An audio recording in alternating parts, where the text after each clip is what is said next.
안녕하세요 여러분. 오늘도 말씀을 읽기 오신 모든 분들 환영합니다.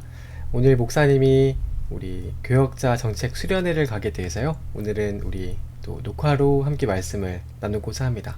어제 말씀을 드린 것처럼 오늘은 녹화로 좀 말씀을 보겠습니다. 우리 어제까지 이사야라는 분에 대한 이야기를 같이 봤었고, 또 그 이사야서를 4번에 걸쳐서 살펴봤었는데, 이사야라고 하는 분이 활동했던 당시의 시대상이나 또 그 당시에 북이스라엘과 남유다의 죄악된 모습들 좀 이해가 되셨죠? 그래서 이사야와 미가가 활동했을 당시에 그 이스라엘 상황에 대해서 좀 구체적으로 조금 이해를 하셨을 것으로 목사님이 기대를 하고 있습니다. 그래서 오늘은 그 이사야와 미가 선지자와 동시대에 활동했을 것이라고 추정이 되는 분에 대해서 오늘은 조금 이야기를 드리려고 합니다. 그래서 그분이 이름이 누구냐면 나훔이에요. 나훔이라는 분이 또 생소한 분의 이름이 등장을 했죠.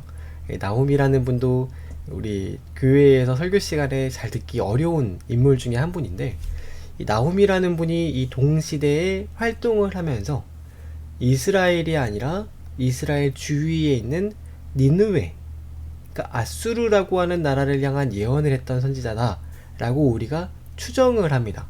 그 이유가 나훔 선지자의 이야기를 이제 우리가 볼 테지만, 보시면은 나훔 선지자는 글을 쓰실 때 니느웨에 대한 경고, 곧 엘고스 사람 나훔의 묵시의 글이다 라고 하시면서 다른 본인의 출신이라던가 고향이라던가 어디 언제 이런 걸 안 썼어요.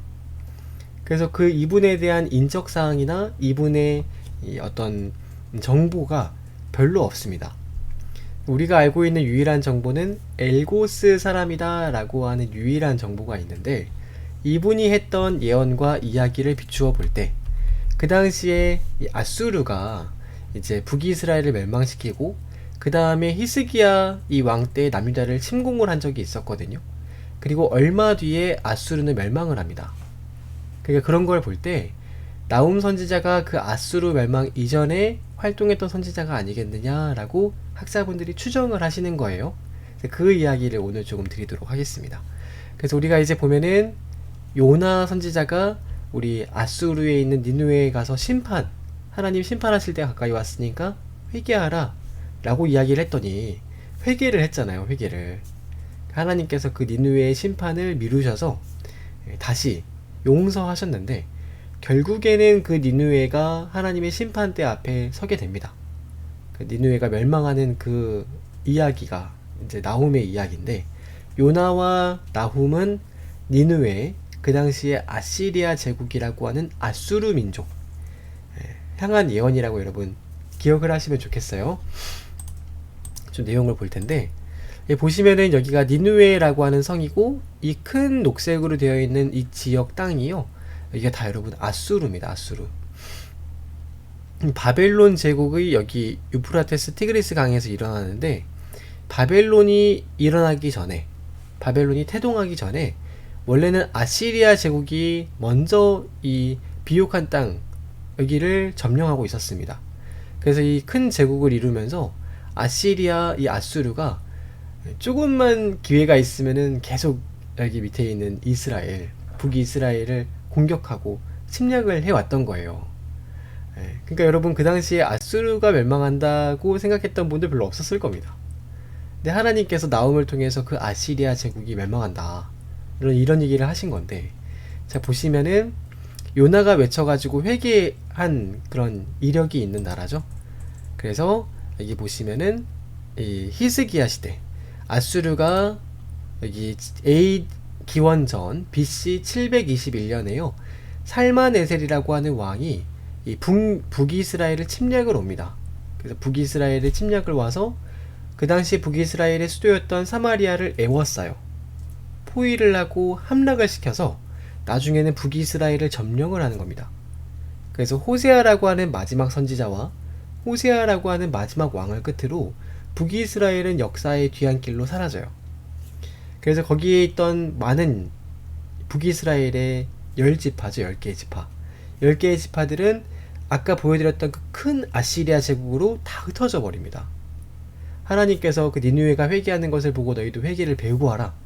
마치 말씀하시는 것처럼 그 니누의 아수르의 많은 땅으로 디아스포라로 흩어지게 되는데, 그 뒤에 이 아수르가요 기고만장해져 가지고 간이 붙습니다. 그래서 어떤 일을 하느냐, 아니 북이스라엘은 10개의 지파의 연합왕국인데도 아수르가 점령을 했는데, 밑에 조금 남아있는 남유다는 유다와 베냐민 지파 두 지파의 연합체에 불과하거든요.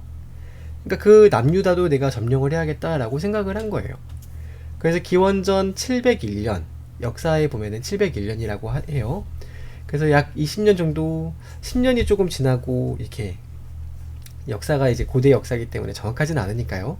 약 10년이 조금 더 지났을 때, 그때쯤에 당시에 아수르, 그 아시리아 제국의 왕이었던 사네립이라는 왕이, 기왕 이렇게 된 거 남유다도 내려가서 전쟁으로 좀 점령하자, 이렇게 돼서 내려옵니다. 내려오는데 보시면은 여기가 예루살렘이죠. 그 당시에는 남유다가 이렇게 남쪽만 이제 포함이 되어 있었겠죠. 근데 이제 아수르가 쳐들어와 가지고 예루살렘을 뺀 나머지 42개의 성읍, 42개의 성읍을 다 점령을 합니다. 그리고 딱 남은 하나의 성읍이 예루살렘이라는 성읍만 딱 하나가 남았어요. 딱 하나. 근데 이제 딱 하나 성읍을 두고 거기를 점령하려고 하는데, 점령하기 전에 신경 쓰이는 군대가 하나가 있는데, 그게 바로 왼쪽 밑에 그 유명한 이집트 군대가 신경이 쓰인 겁니다. 그러니까 만약에 예루살렘을 점령하려고 가는데, 예루살렘은 고지잖아요. 고도가 높습니다. 성 자체가 굉장히 난공불락이 요새같이 되어 있어요. 그러니까 산 위에 성이 있으니까 침략하려면 엄청난 에너지가 들어가거든요. 엄청난 이제 시간과 또 이런 물자가 들어갑니다. 그래서 그 점령을 하고 있을 때 만약에 이집트가 와가지고 우리 아시리아 제국 그 아수르를 공격을 하면, 그러면은 우리가 어떻게 안 된다는 거죠. 그래서 라기스라고 하는 지역에 진을 딱 치고 사람만 보내면서 예루살렘을 함락시킬 준비를 하고 있는 겁니다. 직접 가지는 않고요, 사네립이. 그래서 그때 보낸 이제 신하들에게 사람을 보내서 요구를 하기를, 너희 지금 예루살렘에서 은 10톤, 은 10톤입니다. 열 동이 아니라, 돈이 아니고요, 톤 10톤, 그리고 금 1톤. 여러분 이게 얼만큼 큰 규모냐면, 지금 우리 대한민국 예전에 1997년에 금 모으기 운동을 했었거든요. 금 모으기 운동, 외환 위기가 와서. 그때 여러분 1톤을 모으자고 했는데 전 국민이 달려들어도 쩔쩔맸습니다. 그 당시에 우리 대한민국이 꽤 이렇게 경제성장이 된 나라였는데도 1톤의 금을 모으기 위해서 정말 엄청나게 모든 국민들이 다 대동단결 해가지고 모아서 겨우 만든 돈이에요, 그게. 근데 여러분 이 당시에 그 고대 사회에 금 1톤이 있었겠어요?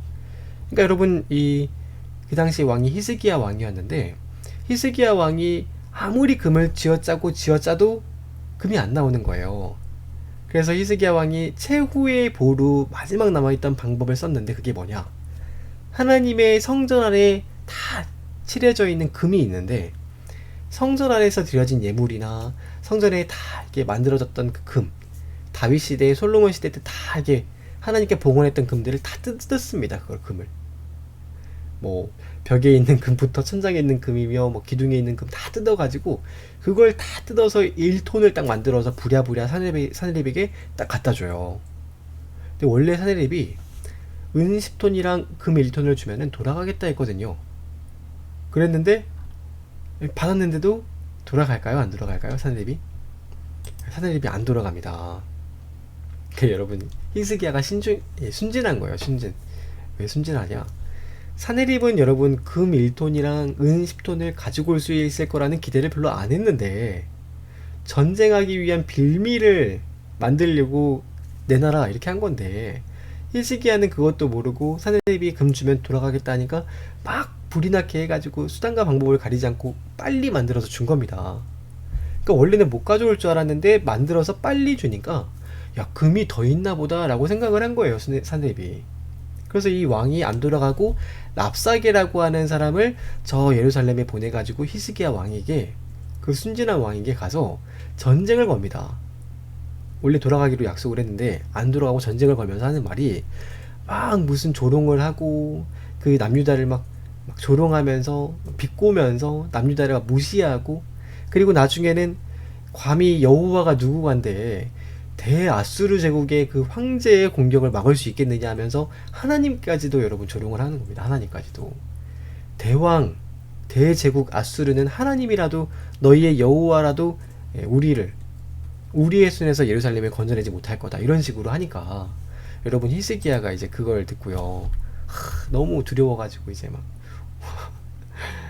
이사야를 부릅니다. 그 당시에 이제 선지자가 이사야였으니까요. 이사야를 불러서 찾아가서 말하기를, 오늘은 곤란과 책벌의 날입니다. 마치 여인이 아이를 임신했는데 해산을 할 힘이 없는 것과 똑같이 우리가 너무 힘듭니다. 우리 민족을 위해 이사야 선지자께서 기도를 해주십시오. 그래서 여러분 히스기야가 잘하는 건 힘들 때 그래도 하나님을 찾는다는 겁니다. 이 히스기야가 여러분 분별력이 좀 없어요. 분별력이. 여러분 우리가 아주 위대한 왕이라고 성경에서 많이 좀 이렇게 알려지긴 했는데, 이분이 하나님을 찾는 그 마음은 진심이세요. 그래서 힘들 때 자기 힘으로 극복하기 어려울 때 늘 하나님을 찾긴 하지만 결정적인 순간에 실수를 많이 해요.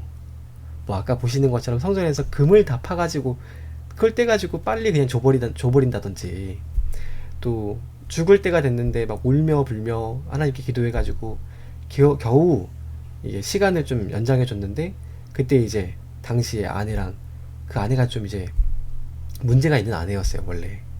근데 그 아내랑 다시 재혼을 해가지고 아이를 낳았는데 그 아이가 므낫세인 겁니다. 므낫세. 그러니까 므낫세가 이스라엘을 망치는 왕이잖아요. 므낫세를 그렇게 해가지고 얻는다든지, 그리고 또 이제 자기가 병에 걸렸는데 나았다고, 그리고 나중에 그 병에 걸린 거를 위로해주겠다고 바벨론에서 사신이 왔는데 그 사신에게 자기 왕궁에 있는 곡간을 열어가지고 다 보여준다든지, 결정적인 순간에 실수를 합니다. 그래도 하나님께서 이 히스기야를 높이 사셨던 이유는, 히스기야가 힘들 때 본인의 힘으로 감당할 수 없을 것 같은 그런 일들을 닥칠 때 그래도 하나님을 늘 찾아와서 하나님께 구하고 하나님께 기도했다는 거예요. 기도. 그래서 우리를 위해 기도해 달라라고 이사야를 찾아왔다는 겁니다. 그러니까 여러분, 하나님은 찾아오시는 자에게 절대로 박하게 하지 않으시고 찾는 자에게 반드시 은혜를 베푸시는 분이시죠. 그러니까 이사야가 그 히스기야에게 말을 해요. 두려워하지 말아라. 왕이시여, 두려워하지 마십시오. 여호와께서 말씀하시기를, 저 망발을 일삼고 감히 여호와를 능욕하는 말을 했던 아수르는 하나님께서 징벌하실 텐데 그들이 고국으로 돌아간 뒤에 얼마 있다가 칼에 맞아 죽을 거니까, 그러니까 절대로 뭐 두려워하거나 그럴 것도 없습니다. 그냥 바람에 나는 겨와 같이 후 불면 날아갈 그런 군대니까 두려워하지 마십시오. 두려워하지 말라는 얘기를 하는 겁니다.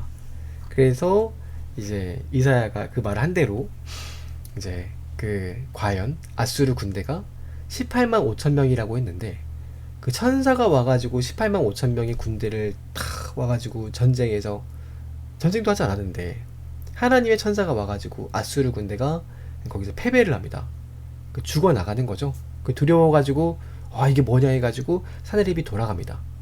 근데 그때쯤에 좀 애굽에서 정보를 또 캐치해가지고 아시리아를 공격하려고 하는 그런 움직임이 있다라는 이야기도 들어요. 역사서에 보면 그렇습니다. 그래서 그것 때문에 더 빨리 돌아갔는데 얼마 있다가 그 사내립이라고 하는 왕이 자기 아들에 의해서 죽어요. 그리고 조금 있다가 이 바벨론이라고 하는 나라가 이제 일어나가지고 아시리아는 그냥 끝나버리는 겁니다. 그러니까 이때쯤에서 나훔 선지자가 함께 활동을 하면서 이사야 선지자가 얘기했던 것처럼 아수르 왕의 그 오만방자한 그들의 말과 하나님께 망언을 일삼는 그들의 이런 모습과 교만한 모습을 하나님은 그냥 그냥 이렇게 보고만 계시지 않는다. 반드시 보복하시고 또 죄를 용서하실 뿐만 아니라, 용서하시는 분이시기도 하지만 반드시 죄의 대가를 지불하게 하시고 징벌하실 것이다. 그래서 나훔 선지자가 그렇게 활동을 했다는 겁니다. 보시면은 이제 역사를 좀 볼까요? 실제로 신바벨론이라고 하는 제국이 여기 바벨로니아 제국인데요. 아까 보여드렸던 것처럼 이 아시리아 제국이 원래는 바벨론까지도 식민 지배를 했던 그런 큰 제국이었습니다. 근데 이제 이 아시리아 제국이 그렇게 큰 제국이었는데 아까 말씀드린 그 남유다까지 공격을 하려고 했던 그런 시도로 인해서 과도하고 무리한 그런 전쟁을 계속 벌여서 나중에는 국력이 쇠하게 돼요. 그리고 이제 내부에서 계속 문제가 생기고 아들이 아버지를 반란을 일으켜서 막 왕위를 빼앗고 막 그러다 보니까 밑에 이제 여기 있는 바벨로니아 제국에게 시간을 준 거예요. 여기 보시면은 신바벨론 제국에서 나보폴라살이라고 하는 왕이 느부갓네살의 아버지입니다. 근데 이때부터 야금야금 힘을 키우기 시작해요. 그래서 나보폴라살이 아시리아 제국이 끝나가는 수명이 끝나가는 것을 좀 감지를 하고 점령을 할 계획을 세우는 겁니다. 그래서 이제 나중에 타도 아시리아 해가지고 일어나는데 과연 그 아들 됐을 때 이 느부갓네살이 왕위에 올랐을 때 니느웨와 아시리아 제국이 그대로 무너집니다. 여러분 나홈의 그 나홈 선지자의 예언이 성취가 되는 거죠. 그래서 과연 그 나홈의 예언대로 아시리아 제국은 다 무너져 버리고 그 뒤를 이어서 바벨로니아 제국이 등장을 하게 되는 그런 계기가 되는 게 나홈 책이고 이사야의 예언입니다. 근데 여러분 이제 아까 말씀드린 그 바벨론에서요 히스기야 시대 때 아시리아 제국의 그 사내립이 내려왔다가 도망갔잖아요. 그래서 야 남유다의 국력이 강한가 보다 생각을 품고 있었는데 마침 히스기야가 죽을 병에 한번 걸립니다. 그랬더니 바벨론에서 이 브로닥 발라단이라고 하는 사람이 예물을 보내면서 정탐을 좀 시킨 거예요. 남유다가 얼마나 큰 대단한 나라길래 아시리아를 이겼냐 하면서 보냈는데 그것도 모르고 이제 히스기야는 자기에게 예물을 보내러 대제국의 사람이 왔다 해가지고는 그 사람을 데려다가 자기 왕궁에 있는 모든 국간을 다 열어서 보여주면서 우리 나라는 이만큼 아직도 재력이 있다 이런 식으로 이제 거기 그 바벨론 사신에게 보여준 거죠. 그래서 이제 그거를 딱 보고 바벨론이 무슨 생각을 했겠어요. 아 남유다는 뺏어 먹을 게 많구나 생각을 했겠죠. 그래서 이사야가 말한 겁니다. 아휴 왕이시여 그걸 왜 보여줍니까? 당신이 보여줬으니까 반드시 당신 후손 시대 때 바벨론이 와가지고 다 빼앗아 가려고 전쟁 일으킬 겁니다. 이사야가 말하니까 이 참 히스기야라는 왕도 재밌는 왕인데 아 그런 일이 있어도 내 시대가 아니면은 나는 뭐 감사하죠 하고 넘어가 버렸어요. 그러니까 이제 그 일대로 과연 히스기야 그 아들인 므낫세 그리고 아들인 요시야 그리고 그 뒤에 여호야긴 시드기야 때 결국 이 나라가 망해버립니다. 그러니까 히스기야가 참 그런 부분에서는 참 좀 그래요. 좋은 평가를 하기 좀 어려운 왕이기도 한데 결론은 어쨌든 간에 하나님 말씀대로 아시리아 제국이 멸망을 하고 바벨로니아가 일어나는 그런 계기가 히스기야 그 왕 때 일어나게 되었다. 그래서 오늘은 이제 말씀을 짧게 한번 보도록 하겠습니다. 목사님이 설명을 좀 길게 했는데 보겠습니다. 나훔 1장을 보면은 여호와는 질투하시며 보복하시는 하나님이시다. 질투와 보복의 하나님이시고 자신을 거스르는 자에게 여호와는 보복을 하시고 자기를 대적하는 자에게 진노를 품으신다. 아시리아 제국의 여러분 그런 모습이 하나님의 진노를 사고 보복하고 대적하는 그런 하나님의 마음을 일으켰다는 겁니다. 그래서 여러분 우리 생각을 해보면 하나님은 질투하시고 진노하시고 복수하시는 분이다. 이런 얘기 들어보셨어요? 하나님은 복수하신다. 진노하신다. 여러분 이런 성품도 하나님의 성품 중에 있는 겁니다.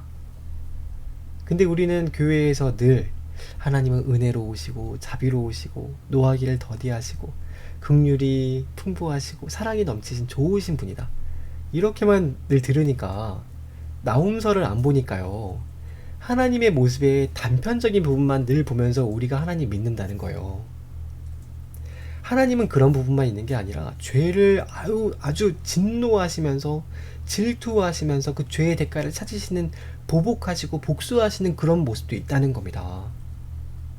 그 죄가 얼마나 무서운가 하나님이 얼마나 두려우신 분인가 나홈서를 봐야지 여러분 읽을 수 있는 거예요. 여호와는 노하기를 더디하시며 권능이 크시며 벌받을 자를 결코 내버려 두지 않으신다. 죄를 사하신다는 말도 있지만 결코 죄를 용서하지 않으시는 하나님의 성품도 있으신 겁니다. 근데 우리는 지금까지 늘 용서하신 하나님만 봤지 용서하지 않으시는 하나님은 여러분 우리가 늘 어색하잖아요. 그게 왜 그런 거냐? 늘 우리가 설교 시간에 또 성경을 읽을 때 우리가 듣고 싶은 하나님, 만나고 싶은 하나님, 나에게 조금 감정적 유익을 주시는 하나님, 그런 분들에게 익숙해져서 여러분 그런 겁니다. 그걸 여러분 칼빈이 노골적으로 한 말이 있어요. 노골적으로. 칼빈이 노골적으로 무슨 말을 했느냐, 기독교 강요라고 하는 대단한 책이거든요. 이게 그 안에 이런 말이 있어요. 성경도 읽어보지 않고 하나님을 믿는다고 하는 건 거의 미신에 가깝다. 그러니까 이렇게 지금 여기 우리처럼 창세기부터 계시록까지 차근차근 읽어가지도 않고 단순하게 그냥 하나님을 믿는다고 말만 하는 건, 교회에서 설교 몇 번 들으면서 하나님을 다 안다고 하는 건 그 거의 미신이다, 미신. 왜냐? 사람의 마음속은요, 타락한 인간의 본성은 우리의 마음속으로 얼마든지 우상을 만들 수 있는 그 여지가 있기 때문에, 그래서 타락한 인간의 마음이야말로 우상 제조의 공장이다. 상상으로 얼마든지 하나님은 이런 분이시겠지라고 생각을 하면서 만들 수 있다는 겁니다. 사실 하나님은 그런 분이 아니신데, 우리가 생각하기에 하나님은 이러시겠지라고 생각을 하면서 우리가 만들어 놓은 하나님을 믿고 성경을 보지 않으니까 그게 실제로 우리가 믿는 하나님이 성경의 하나님과 같은지는 모르니까. 그러니까 여러분 그게 우상숭배라는 거예요. 우상숭배. 여러분 성경을 알지 못한다는 게 얼마나 위험한 건가. 우상숭배를 하고 있을 수도 있습니다, 우리가. 그래서 우리가 지금까지 같이 봤던 말씀들을 생각을 해보면, 창세기를 통해서 우리가 만났던 하나님은 천지를 창조하시고 홍수로 세상을 심판하시고 뿐만 아니라 아브라함을 불러서 친구같이 대하시는 전능하신 하나님의 모습을 우리가 봤잖아요.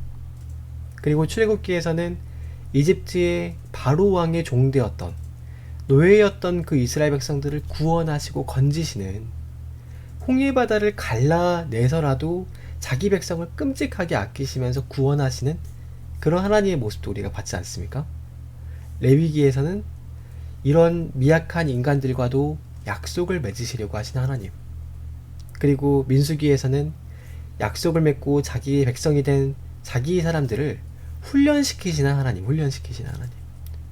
그 길이 때로는 힘들고 어렵고 만나와 메추라기가 아니면 먹고 살 수 있는 길이 없는, 하나님 말씀이 아니면 생활할 수 없는 그런 길이라 하더라도 훈련의 길을 우리에게 걷게 하시는 하나님, 그리고 신명기를 통해서 우리에게 말씀하시고 설교하시는 하나님, 여호수아를 통해서 아브라함과 이삭과 야곱에게 약속하신 언약을 반드시 이루시는, 성취하시는 하나님, 그 사사기를 통해서 재판하시는, 룻기를 통해서 우리의 기업 물을 자가 되시는 하나님, 사무엘상을 통해서 우리의 기도를 들으시고 사무엘 하를 통해서 우리의 내밀하게 심령 깊숙한 곳을 감찰하시는 하나님의 모습을 우리가 보는 겁니다.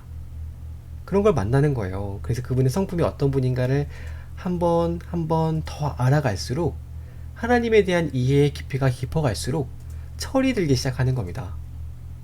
신앙이 성장을 하는 거예요. 그래서 열왕기상을 보면서 통치하시고 다스리시는, 지금 우리가 열왕기 하서를 보고 있는데 선지자들을 주구장창 보내시잖아요. 계속 보내시잖아요, 선지자들을. 그래서 보내시고 계속 인내하시고 또 보내시고 보내시는 하나님. 아모스를 통해서 여러분 얼마나 하나님이 공평과 정의를 말씀하셨어요. 호세아를 통해서 사랑으로 정말 그 애절하게 호소하시는 하나님의 모습이 담겨있지 않았습니까? 우리 나홈서를 오늘 보면서 질투하시고 복수를 갚으시는 하나님. 그러니까 여러분이 다양한 모습의 하나님을 우리가 전체를 바라보면서 하나님의 큰 전체의 모습을 이해하고 바라봐야지 신앙을 온전하게 하고 있다는 겁니다. 그래서 여러분 우리가 어떤 선택적으로 성경책을 읽는 게 아니라 창세기부터 계시록까지 차근차근 다 읽어가는 게 그만큼 중요한 거예요. 3장 1절에 보니까 7절에 보니까 그 니느웨가 결국에는 황폐해질 것이다. 황폐해지는데 아수르 왕에게 너가 목자가 너의 그 아수르를 치리하고 보살피고 보호해야 할 목자는 지금 잠들어 있다. 그리고 너희의 귀족들은 누워서 쉬면서 백성들이 다 흩어지는데도 그 백성들을 모을 수 있는 힘이 이제는 없을 거다. 이렇게 이제 말씀하십니다. 2장 8절에도 니느웨는 이제 다 도망가니 서로 하나 돌아보는 자가 없을 정도로 꽁지가 빠지게 다 도망가기만 할 거다. 그리고 범람하는 물을 가지고 하나님께서 니느웨를 진멸하실 것이다. 그래서 그 대적, 하나님은 자기의 대적들을 흑암으로 쫓아내시리라. 그 하나님이 여러분 이런 성품도 있는 겁니다. 자기의 대적들을 향해서 흑암으로 쫓아내시는 하나님. 그래서 여러분 하나님의 그 맹렬하게 타오르는 질투의 불이 바로 지옥불이잖아요. 그 대적들을 위해서 하나님은 질투하시고 복수하신다는 겁니다. 그런 모습이 나훔에 담겨 있어요.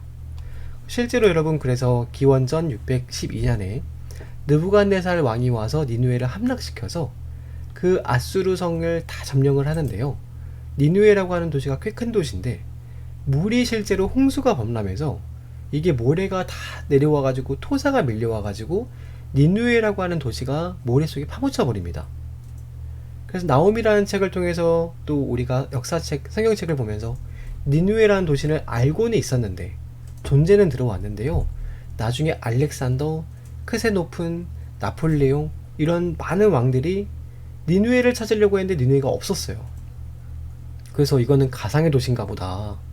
니느웨는 그냥 이름만 있는 그런 도시인가 보다 생각을 다 했다는 거예요.